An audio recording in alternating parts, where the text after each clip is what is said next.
अब हम लोग बात करने जा रहे हैं कि किसी फंक्शन को ग्राफिकली कैसे रिप्रेजेंट करते हैं। और अगर ग्राफ दिया हुआ रहे तो हम लोग डोमेन और रेंज कैसे फाइंड करेंगे। एग्जाम्पल के तौर पे हम मान लेते हैं कि हमारा एक्स जो ए जो एलिमेंट है उसमें जो सेट दिया हुआ है वो -2 -1 0 1 और 2 है। और बी एक सेट है जिसका एलिमेंट जो है वो एफ एक्स है। ठीक है। और इसकी जो वैल्यू है वो हमको निकालना है। तो क्लियर है कि अगर हम यहाँ एफ एक्स क्या है, तो एफ एक्स हमारा रूल है। क्या है? तो रूल हमारा एक्स स्क्वायर है।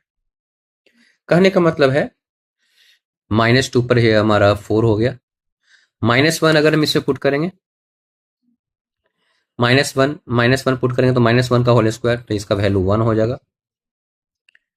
ठीक, 0 पर 0 होगा, 1 पे 1 स्क्वायर 1 होगा, 2 पे 2 स्क्वायर 4 होगा। ये सारे सेट को हम बी कर रहे हैं और इस सेट बी को हम लोग वाई एक्सिस पे प्लॉट कर रहे हैं। तो हमारे पास जो पेयर आया वो पेयर क्या क्या है जरा देख लीजिए। पेयर आया हमारा -2 पर 4, -2 ये 4। और पेयर क्या आया? -1 1।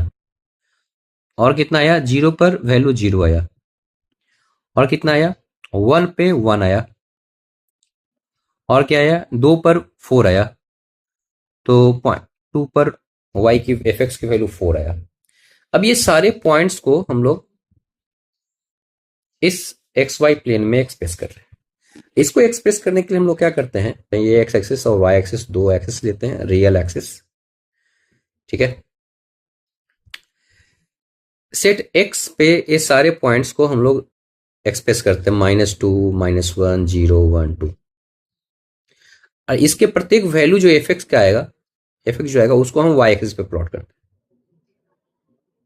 तो हमारे पास देखिएगा -2 पर जो है वो वैल्यू 4 है। तो x का वैल्यू -2, y का वैल्यू 4। आप कोऑर्डिनेट ज्योमेट्री में रिप्रेजेंट किए होंगे पॉइंट्स। तो हमारा एक पॉइंट हमारा ये आया।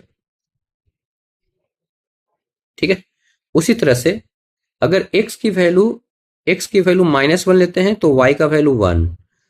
तो x का वैल्यू -1, y का वैल्यू 1, तो ये पॉइंट ये हुआ। तो हमारा एक पॉइंट ये मिला यहाँ पे 0 पे 0। ठीक है। 1 पे 1, तो ये 1 है, 1 x की वैल्यू 1 है, तो y का वैल्यू भी 1 है, तो ये पॉइंट मिला यहाँ पे। तो 1 पे 1 ये पॉइंट मिला। फिर 2 पर वैल्यू, तो 2 पर 4, तो x इज इक्वल टू 2 पर y का वैल्यू 4। मतलब एक पॉइंट हमारा ये 2 4 मिला यहाँ पे। अगर x की वैल्यू हमारा ये है, रूल हमारा ये है, तो आउटपुट का जो सेट आएगा उसको हम एफ एक्स कहेंगे और उसको हम लोग वाई एक्सिस पे प्लॉट करेंगे। तो सारे पॉइंट जो होंगे वो हमारा पॉइंट्स का रिप्रेजेंटेशन जो होगा, जो पेयर मिलेगा ए और बी के बीच में जो पेयर मिलेगा, उस पेयर को, सारे पेयर को इस पॉइंट से हम रिप्रेजेंट करेंगे। वही हमारा ग्राफ होगा। और साथ ही साथ अगर कोई सेट अगर हमको ऐसा दिया हुआ है, एक डिस्क्रीट में ना दिया हो, एक इंटरवल में दिया हो -2 से 2 के बीच में प्रत्येक वैल्यू, तो ये सारे पॉइंट जो होंगे वो इसी कर्व पे ऐसे लाई करेंगे और आपको कंटिन्यूअस ग्राफ नजर आएगा। वो पॉइंट जो होगा ना वो डिस्क्रीट नहीं दिखेगा, क्योंकि एक्स के हर वैल्यू के लिए वो डिफाइन है। तो पॉइंट जो होगा इन्फिनाइट पॉइंट हो जाएगा।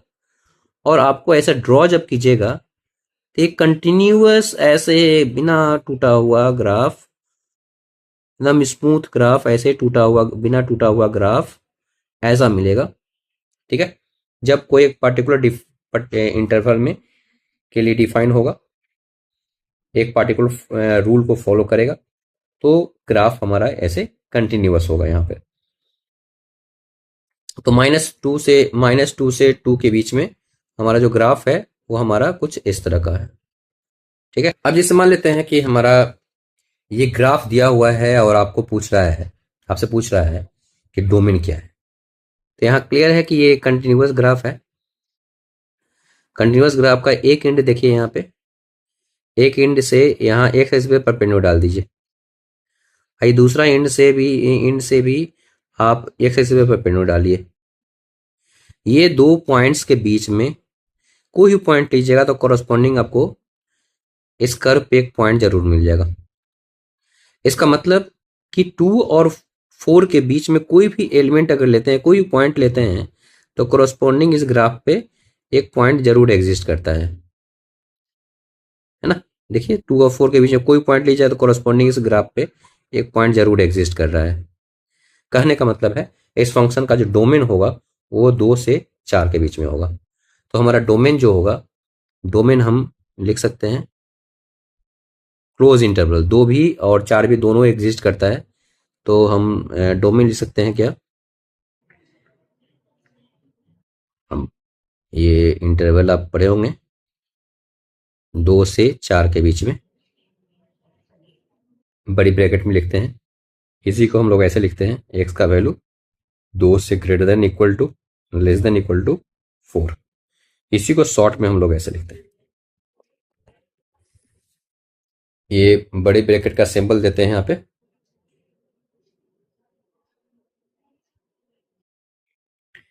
बड़ी ब्रैकेट। अगर इक्वलिटी है तो बड़ी ब्रैकेट, इक्वलिटी अगर नहीं है, बराबर का साइन नहीं है, जैसे अगर ये बराबर का साइन दिया हुआ है तो यहाँ बड़ी ब्रैकेट, अगर बराबर का साइन नहीं दिया हुआ है तो ऐसे ऐसे छोटा ब्रैकेट देंगे। 4 अगर इक्वलिटी का साइन है तो बड़ा ब्रैकेट ऐसे देंगे, क्लोज करेंगे यहाँ से, और इक्वलिटी नहीं है तो ओपन इंटरवल छोटा देंगे। मतलब इसी को शॉर्ट में लिखने का तरीका है ये, ठीक है। रेंज देखिए, अब 2 पर हमारा y की वैल्यू कितनी है, 2 है। आगे बढ़ेंगे ये वैल्यू घटता जाएगा, ये y कोऑर्डिनेट घट रहा है, यहाँ पे सबसे कम है। उसके बाद यहाँ पे देखिए धीरे धीरे बढ़ रहा है, ये बढ़ रहा है, बढ़ रहा है, ये देखिए ये बढ़ते बढ़ते सबसे ज्यादा ये हो जाता है। मतलब सबसे कम यहाँ पे है कितना, सबसे कम वैल्यू कितना है 1। इसका मतलब y का सबसे कम वैल्यू 1 है, और सबसे ज्यादा खड़ी लाइन, सबसे ज्यादा बड़ा कौन है यहाँ पे 4 पे। तो ये खड़ी लाइन जितनी भी है उसमें सबसे बड़ा लाइन जो है ये है, तो सबसे छोटा लाइन ये है। तो छोटा लाइन ये है 1, अब बड़ा लाइन जो है ये हमारा 5। इसका मतलब इसकी वैल्यू जो होगी y की वैल्यू 1 से लेकर के 5 के बीच में होगा। ये हमारा रेंज हो जाएगा। तो रेंज की वैल्यू हमारा जो होगा, रेंज ये हमारा बड़ी ब्रैकेट 1, ये 5 से क्लोज हो जाएगा। इसका मतलब रेंज की जो वैल्यू होगी, y की जो वैल्यू होगी वो 1 से बड़ा बराबर छोटा होगा 5 से बराबर। तो हम लोग इसी इंटरवल को हम लोग ऐसे लिखेंगे। तो ये हमारा रेंज हो गया, ठीक है। फिर देखिएगा ये जो हमारा नेक्स्ट जो है वो आप देखिए। अब इस ग्राफ में हमारा 2 ग्राफ का ब्रांच दिया हुआ है। तो जब ब्रांच दिया हुआ है ना, तो दोनों एंड पॉइंट देखना बहुत जरूरी होता है। अगर इस तरह से दिया हुआ है मतलब वो पॉइंट को छोड़ देना है, और अगर ऐसे बोल्ड करके दिया हुआ है इसका मतलब उस पॉइंट को कंसीडर करना है। ध्यान सुनिएगा, ऐसे अगर दिया रहे तो उस पॉइंट को छोड़ना है, इस तरह से अगर ऐसे दिया हुआ है तो उस पॉइंट को कंसीडर करना है। जैसे जैसे यहाँ पे आपको कंसीडर करना है, यहाँ पर इस पॉइंट को छोड़ देना है। फिर देखिए यहाँ पर ये, यहाँ पर मतलब ये बोल्ड है, इसका मतलब 1 पर ग्राफ जो होगा वो ये नहीं होगा, ये होगा। 1 पर वैल्यू y का ये नहीं होगा, ये नहीं होगा, ये होगा, ठीक है। 4 पे यहाँ पे बोल्ड है, मतलब 4 पे ये वैल्यू यहाँ पर एग्जिस्ट करता है। अब जरा देखिएगा ध्यान से डोमेन क्या होगा। तो इस ग्राफ का ये एंड 0 पे है, और ये एंड यहां से परपेंडिकुलर डालिए 1 पे है। इसका मतलब 0 से 1 के बीच में प्रत्येक वैल्यू के लिए हमारा ये y डिफाइन है। इसका मतलब इस ब्रांच का हमारा डोमेन जो होगा वो 0 से 1 होगा, लेकिन 1 पे हमारा ये ओपन इंटरवल में है, इसलिए 1 पे ये हमारा वैल्यू नहीं होगा बल्कि ये वैल्यू होगा। मतलब 1 पे डिफाइंड वैल्यू है एक, ठीक है, ये नहीं बल्कि ये है, डिफाइन है। फिर जरा देखिएगा नेक्स्ट जो अगला जो ब्रांच है हमारा ये, इस इंड से यहां से परपेंडिकुलर डाल दीजिए तो 1 आया, इस इंड से यहां से एक एक्सिस पे परपेंडिकुलर डालिए। अब देखिएगा 1 और 4 के प्रत्येक वैल्यू के लिए अब देखिएगा y का कोई न एक वैल्यू जरूर एग्जिस्ट करता है इस ग्राफ पे। इसका मतलब 1 से 4 के प्रत्येक वैल्यू के लिए, 1 से 4 के बीच में प्रत्येक वैल्यू के लिए y का कोई ना कोई वैल्यू है। इसका मतलब कि 0 से 1 के बीच में कोई भी नंबर अगर लेंगे तो कोरस्पॉन्डिंग हमको y कोऑर्डिनेट मिल जाएगा, ठीक है। इसलिए हमारा 0 से 4 के प्रत्येक वैल्यू के लिए यह फंक्शन डिफाइन है। इसका मतलब हमारा जो डोमेन होगा वो हमारा देखिएगा, डोमेन की जो वैल्यू होगी वो होगा क्लोज इंटरवल 0 और ऐसे 0 से 4 के बीच में। इसी को हम लोग ऐसे लिखते हैं, x की वैल्यू 0 से बड़ा बराबर छोटा 4 से। अब कोई पूछेगा रेंज कितना होगा? 0 पे वैल्यू y का वैल्यू 0 है, जैसे 0 से 1 के बीच में आगे बढ़ते हैं, 0 से 1 की तरफ बढ़ते हैं तो y की वैल्यू जो y कोऑर्डिनेट है मतलब fx की जो वैल्यू है लगातार बढ़ रही है। 1 पर वैल्यू 2 नहीं बल्कि 1 पर वैल्यू ये 3 हो जाता है, लेकिन उसके बाद जैसे ही 1 से आगे बढ़ते हैं ये y कोऑर्डिनेट जो है हमारा ये घट रहा है। देखिए वर्टिकल हाइट जो है हमारा घट रहा है। कहने का मतलब है कि सबसे कम वैल्यू कितना होगा, ये वर्टिकल हाइट का सबसे कम वैल्यू क्या होगा, तब सबसे कम वैल्यू 0 है। और सबसे बड़ा लाइन कौन सा है, तो सबसे बड़ा लाइन हमारा यहाँ पे 3 है। इसका मतलब रेंज जो हमारा होगा वो 0 से 3 के बीच में होगा। तो यहाँ पे हमारा रेंज क्लोज इंटरवल 0 3, ठीक है। अब जरा देखिएगा यहाँ पे इस फंक्शन का अगर हमको डोमेन रेंज निकालना है तो सबसे पहले देख लीजिए कि इस फंक्शन में ये जो फंक्शन ग्राफ जो खींचा हुआ है वो 2 ब्रांच फंक्शन है। एक स्ट्रेट लाइन ये है, दूसरा स्ट्रेट लाइन ये है। इस स्ट्रेट लाइन का सबसे लेफ्ट एंड ये है, इसका कोरस्पॉन्डिंग एक्स कोऑर्डिनेट अगर निकालेंगे तो 0 आएगा, ठीक है। और इस स्ट्रेट लाइन का राइट एंड का अगर यहाँ से परपेंडिकुलर डालेंगे तो ये 3 होगा।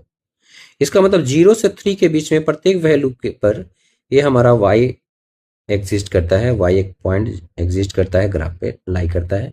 इसका मतलब कि 0 से 3 के प्रत्येक वैल्यू 0 से 3 के बीच में कोई भी वैल्यू के लिए y हमारा डिफाइंड है। 3 पर ये वैल्यू जैसा कि यहाँ पे ओपन इंटरवल दिया हुआ है, इसका मतलब 3 पर जो वैल्यू है वो 2 नहीं है बल्कि क्या है, 3 है, ठीक है। उसके बाद अगर हम इस ग्राफ का अगर हम देखते हैं तो यहाँ देखिएगा 3 से 5 के बीच में कोई भी वैल्यू कोई भी लीजिएगा तो ये देखिएगा हमको एक y कोऑर्डिनेट जरूर एग्जिस्ट करता है। इसका मतलब ये हुआ कि 0 से 5 के बीच में कोई भी पॉइंट लेते हैं तो एक न एक इस ग्राफ पे एक पॉइंट हमको y कोऑर्डिनेट जरूर मिल जाता है। इसलिए डोमेन का जो वैल्यू होगा वो हमारा डोमेन जो होगा हमारा डोमेन जो होगा देखिएगा 0 पर एक बोल्ड में है, इसका मतलब 0 पे 1 है तो 0 हमारा ये डोमेन में होगा। 5 पे ये यहाँ क्लोज नहीं है, बोल्ड नहीं है, इस तरह से ऐसे मतलब इस पॉइंट का ऐसे पॉइंट का मतलब है कि उस पॉइंट को छोड़ देना है। कहने का मतलब है 5 पे ये फंक्शन डिफाइन नहीं है, तो हमारा जो डोमेन होगा वो क्लोज इंटरवल 0 और 5 हमारा सेट में नहीं है तो यहाँ ओपन इंटरवल से यहाँ बंद कर देंगे ब्रैकेट को। तो डोमेन हमारा 0 से 5 आया जीरो में क्लोज इंटरवल लगेगा क्योंकि जीरो पे डिफाइंड है, और 5 पे ओपन इंटरवल से क्लोज होगा क्योंकि ये 5 पे डिफाइंड नहीं है। तो हमारा डोमेन होगा 0 से 5, ये क्लोज इंटरवल, ये ओपन इंटरवल। अब रेंज जरा देखिएगा, 0 पर देखिएगा y की वैल्यू 1 है, फिर बढ़ रहा है, फिर बढ़ रहा है, 3 पर वैल्यू जो होगा यहाँ 3 पर 3 हो जाता है। जैसे 3 से आगे बढ़ते हैं ये वैल्यू घट रहा है, घट रहा है, और ये वैल्यू घट रहा है, हाइट घट रहा है। उसके बाद देखिए ये हाइट जो है ये निगेटिव में चला गया। ठीक है, इसका मतलब 5 पे ये -1.5 है, वो भी क्लोज इंटरवल में लाई नहीं करता है। इसका मतलब इस हाइट का जो मिनिमम वैल्यू जो होगा वो यही है, यहाँ निगेटिव में। ठीक है, और मैक्सिमम हाइट जो आया, मैक्सिमम हाइट जो है वो हमारा ये है। इसका मतलब रेंज जो हमारा होगा, रेंज सबसे छोटा वैल्यू, वो सबसे छोटा वैल्यू जो हमारा है, सबसे छोटा वैल्यू -1.5 है, और सबसे बड़ा वैल्यू हमारा ये 3 है। और 3 चूंकि एग्जिस्ट करता है इसलिए 3 यहाँ पर हमको क्लोज इंटरवल मिलेगा। तो इस तरह से हम ये इसका भी हम लोग डोमेन और रेंज हम लोग फाइंड कर चुके हैं।